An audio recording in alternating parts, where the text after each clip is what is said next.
আসসালামু আলাইকুম, নমস্কার। তো এই বাইর আইসাল ঠেসার কিনবার নিকা কোন থেকে আইসাল বাইক ওঠানো শুনি একজনে নিল ধানের ঠেসার, একজনে নিল মাকইয়ের ঠেসার। তো গামছা দিয়ে নেই বাইক মেলা দূর থেকে আইসে, একটা করে সম্বর্ধনা জানিয়ে নেই। তো এনে একটা নিল ধানের ঠেসার, একটা নিল আপনার মাকইয়ের ঠেসার। আজকে হইলো আপনার কয় তারিখ দেখেন, জানুয়ারির 10 তারিখ। জানুয়ারির 10 তারিখে ভাইরাম ধানের ঠেসা নিতেছে।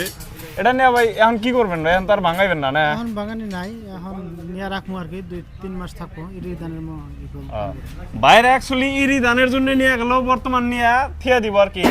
ধরেন সিজনাল দাম বেশি, বরং ডাল সিজনে নিয়ে থিয়ে দিল কমসে কম 15-20 হাজার টাকা, 20-25 হাজার টাকা দাম কম পাইলো, এটা আর কি সুবিধা। তো বাইরে কোন থেকে আইছিলেন? কোকরাঝার। তো এই বড় বাইরে আইছিল কোকরাঝার থেকে, ধানের ঠেসা নিয়ে গেল। এই বাইরে কোন থেকে আইছিল শুনি ভাই? কোন থেকে আইছিল তোমরা? হাজিরহাট।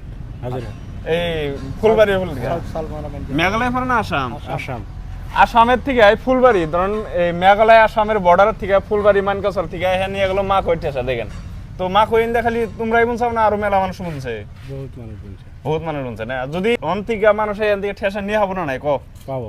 তো তোমরা এখানে কোনো অসুবিধা হইলো কি আঙ্গন থেকে ঠেসা নিলাও? কোনো অসুবিধা নেই। তো বাইরে ফুলবাড়ি থেকে হ্যাঁ ঠেসা মাকইয়ের ঠেসা নিয়ে গেলো। দর্শক আপনি ধরো যদি লাগে মাকইয়ের ঠেসার বা ধানের ঠেসার, তো আমাদের এখান থেকে নিয়ে হবো, কোনো সমস্যা হবে না? না কোনো সমস্যা। তো আপনারা যদি আমাদের এখান থেকে ঠেসা নেন 1 বছরের সম্পূর্ণ ওয়ারেন্টি পাবেন। আমাদের এখান থেকে মাল নিয়ে কোনো টেনশন করা লাগবে না, বিন্দাস চলে যাবেন। যে কোনো সমস্যা আছে আমরা আছি।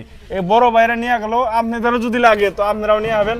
আমাদের অ্যাড্রেসটা হলো গোয়ালপাড়া ময়লাবাতার। মেন টাউনে। আপনাদের যদি ঠেসার বা ট্র্যাক্টর লাগে তো আমাদের সঙ্গে যোগাযোগ করে নিয়ে যাবেন। ধন্যবাদ।